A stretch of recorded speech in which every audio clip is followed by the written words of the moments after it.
We are your home theater and AV questions answered. This is AV Rant. Want your home theater or AV question answered by Tom and Rob? Send it to question@avrant.com. Welcome to AV Rant. I'm Tom Antry, and I'm here with Rob H.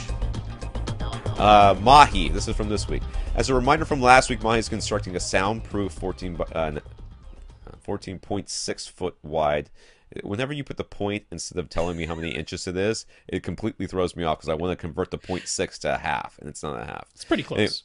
Anyways, 14.6 foot wide, 21 foot long, 8 foot high dedicated theater in his basement. He's planning on having an acoustically transparent screen mounted on the false wall with his front speakers and subwoofer behind the false wall. He wants 2 rows of seats with the back row and a riser. He wants to eventually have for 7.2.4 or 7.2.6 if it's supported Atmos speaker setup. Hold your breath on that Atmos. He already owns some equipment, so he tends to use for the time being until he can save up to replace some of it. For right now, he has a budget of about $4,000 that he would like to use to buy some more speakers and one more sub. Okay. All right. So far, he has a pair of Boston Acoustics A360 towers, which are 11 inches deep. Boston Acoustics A225C center, which is 9 inches deep. SVS PB12 plus subwoofer, 20 inches wide, 27 inches deep. That's the old one, right? That's the current. That's the PB12 plus. Oh, okay. All right. That's a big sub. Yes, it is. Then the Denon, all the PBs are. Denon AVR 4311 Ci that he would use for now, but eventually upgrade in order to get Atmos. So questions. That's what he's got. Boston, Denon, SVS. Yeah.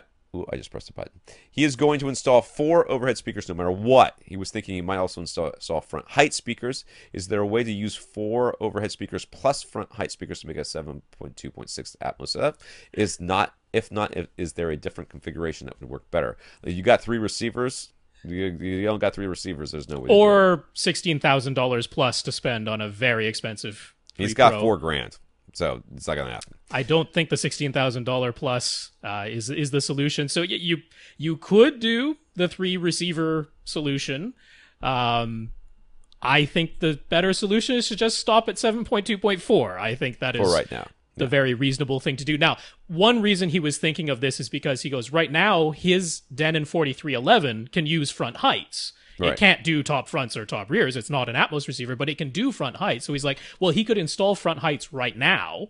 And then when he gets his Atmos receiver, he can have his top fronts and top rears. Could he continue using the front heights that he might install right now? That makes sense. I understand that thinking.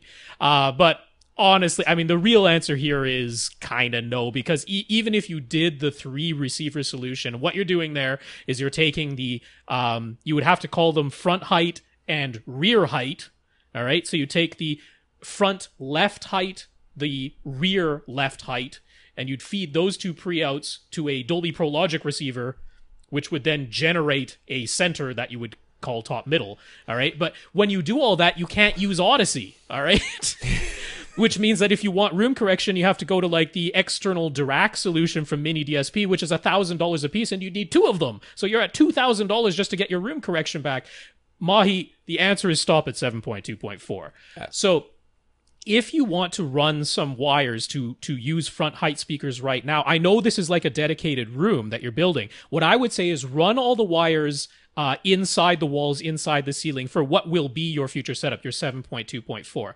For right now, have some ugly external wires going up to your front height speakers that you can just easily remove later if you really, really want to do it. But honestly, I have been saying from the beginning that when you're up mixing, and the 4311 only has Odyssey DSX, all right? It doesn't have DTS Neo X. Right. So the front height speakers would either be coming from Odyssey DSX processing or Dolby Pro Logic 2Z processing. And my opinion is I wasn't impressed with what it added as far as front heights, because those are just, they're upmixing. They're taking what exists in the 7-channel signal and trying to guess and derive some front height speaker information from it. I was never impressed by it. So my genuine opinion is don't even bother. Don't even bother with front height speakers right now or in the future. Just wire for 7.2.4. That would be my suggestion. Yeah, so we already talked about what the 2.4 should be last week, didn't we talk about that? Yeah, well, if he's doing 7.2.4 and he's got this dedicated room, he's got the 2 rows of seats. So yeah, front heights, front rears, right? Base it off of your primary row of seats. So your front row of seats, put some speakers about 3.5 feet on the ceiling in front of you. Those will be your top fronts. And then put them maybe 5 feet behind you. Those will be your top rears. Now, for your rear row of seats, they'll almost be directly overhead, but that's fine. That's totally fine. You're concerned about your primary Those are the row cheap seats. That's right. Is there a preference for on-ceiling speakers versus in-ceiling speakers for Atmos? If on-ceiling speakers are okay, he could decide which exact speakers to buy later and just pre-wire now. But if he needs in-ceiling speakers, he needs to decide which ones, so the proper backer boxes can be constructed and installed ahead of time. So he'd sort of prefer on-ceiling, but with his back row on a riser and a soffit at the back of the room for ductwork, he's concerned about on-ceiling speakers hanging down too low. I'm concerned about there not being such a thing as on-ceiling speakers, really. Well, I mean, there are the satellite type speakers, right? Yeah. There's plenty of satellite speakers that you can mount on a ceiling. It's not a problem. And they're like under 6 inches in depth from front to back. I have no problem saying use those. I do. I think they look goofy. Really?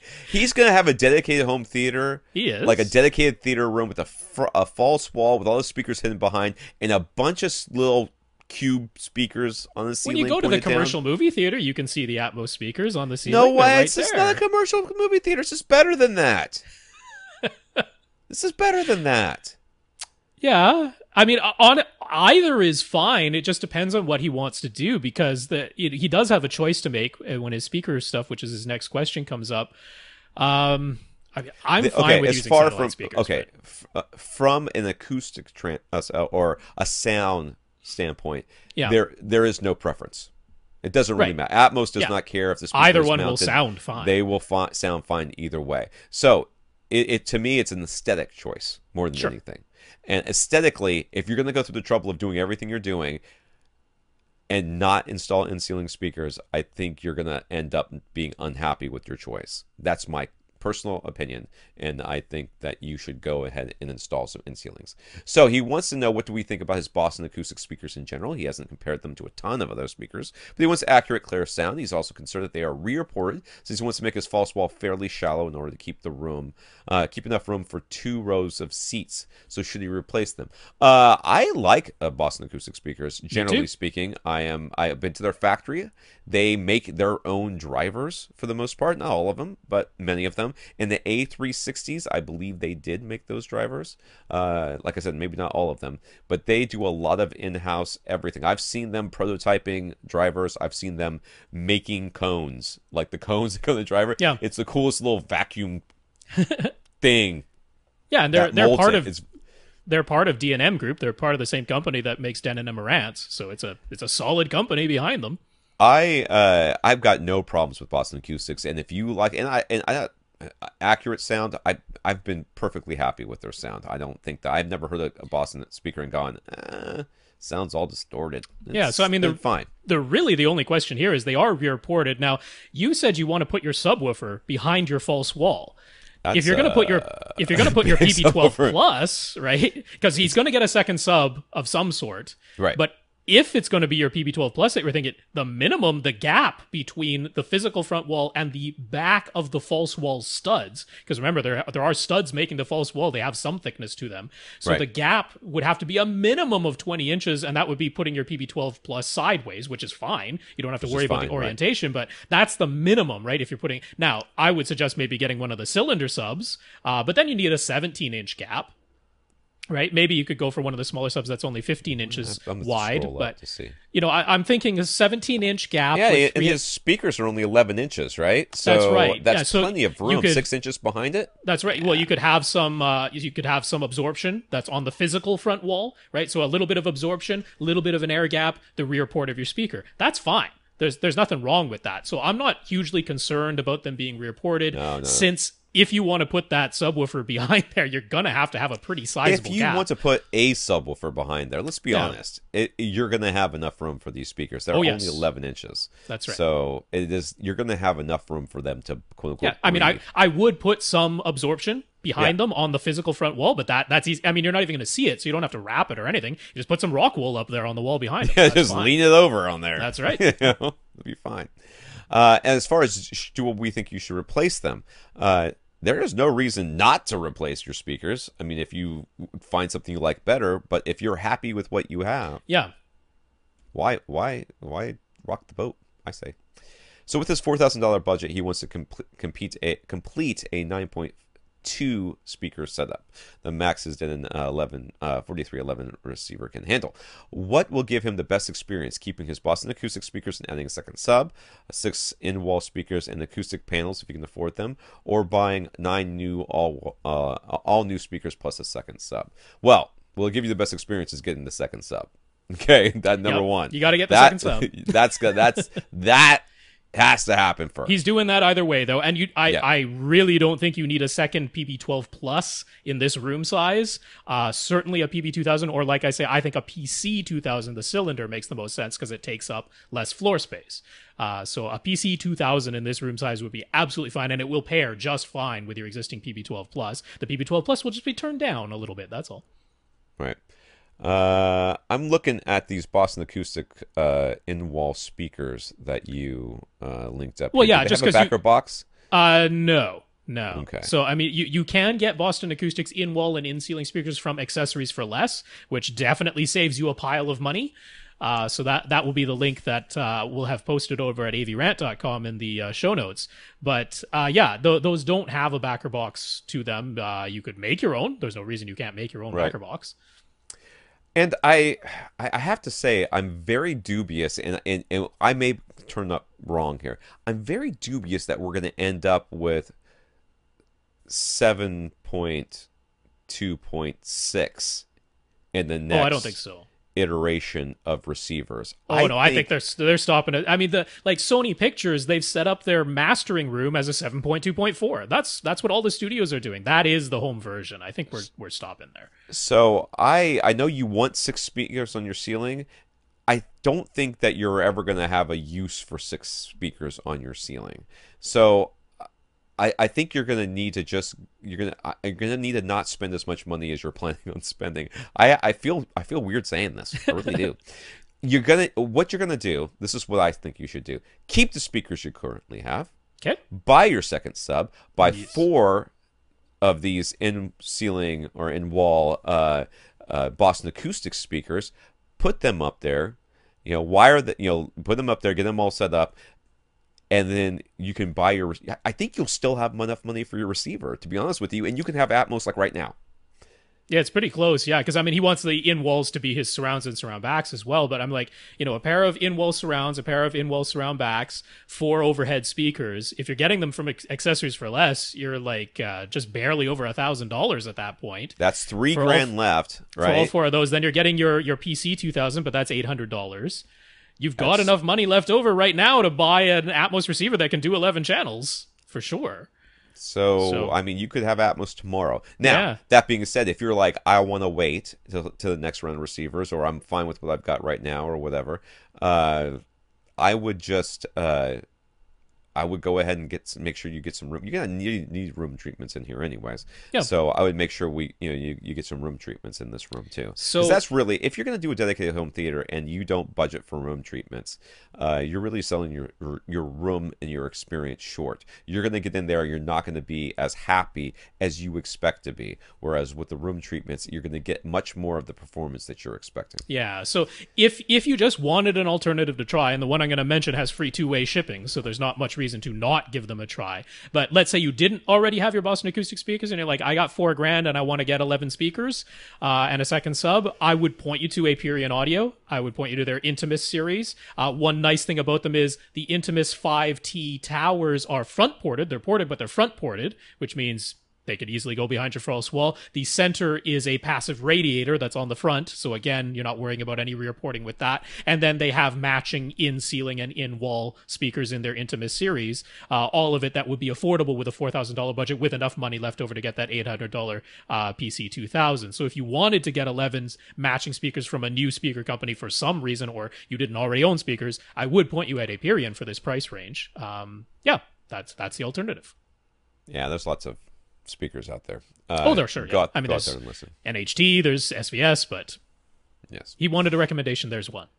Is there a minimum distance you should have from the physical front wall to the false wall? Yeah, you just enough to get your subwoofer in there. Yeah, pretty much. That's right, yeah.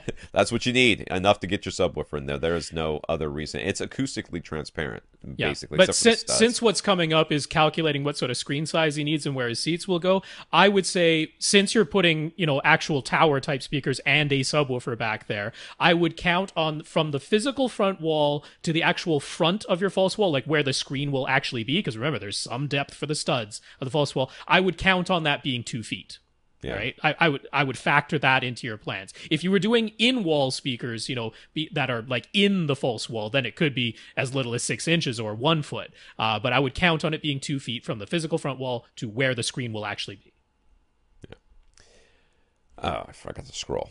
He really likes a big 50+ degree field of view. Given that his room will be 21 feet long, he wants 2 rows of seats, and he wants and again, of course, we're talking about the false wall. What screen size should he go for? He was thinking 150-inch diagonal, 16 by 9.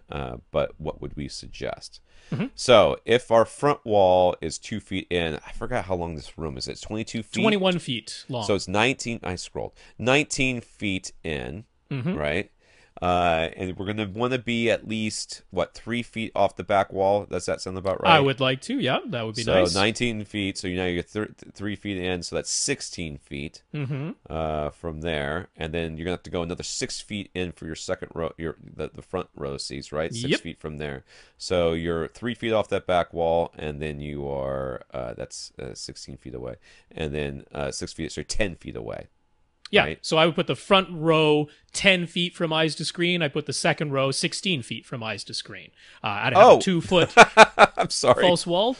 No, that worked out exactly, yeah. No, I'm looking. I didn't realize you had notes here. There's it's all the math is laid out for me, and I was doing it in my head. It is exactly what you just said. So yeah, a 2 foot, like we just said, a 2 foot false wall, so that the actual screen is 2 feet physically in front of the physical front wall, 3 feet behind the back row, 10 feet from eyes to screen front row, 16 feet from eyes to screen second row. That should work out really nicely. And if you do that, and you still want this 50+ degree field of view, you don't need a 150-inch diagonal because that's getting huge. 135-inch diagonal from 10 feet away would give you a 52-degree field of view. And also, from that second row, you'd have a 34-degree field of view with a 135-inch screen, which is really nice for HD TV. So when you're watching your movies and you want your 50-degree field of view, you sit in your front row. When you're watching HD TV, you just go sit in your back row. You don't even need masking or a second screen or something like that.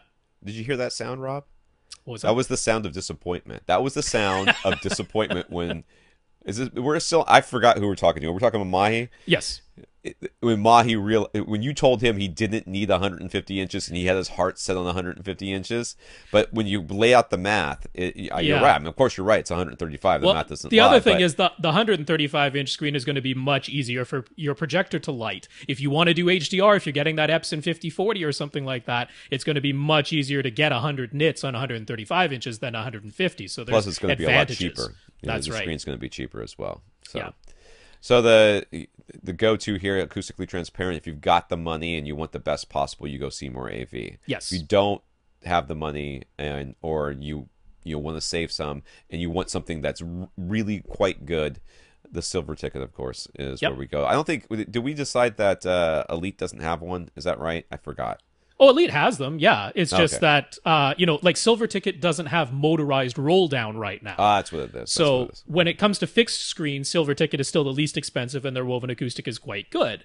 The Seymour AV is even better. It's even a finer texture. You're not going to see any sort of texture or anything on the Seymour AV. So if you can afford it, it's a very nice screen to get. But the Silver Ticket, very serviceable, very inexpensive. And then the Elite screens, we go to them when you want motorized because Silver Ticket doesn't have motorized. So.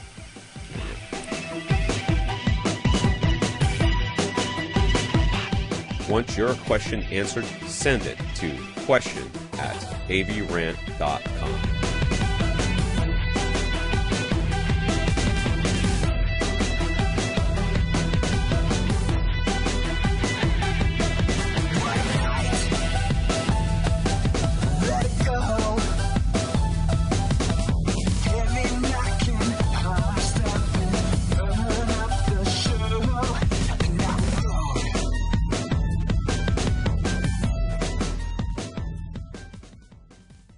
This is AV Rant. Now go out and listen to something.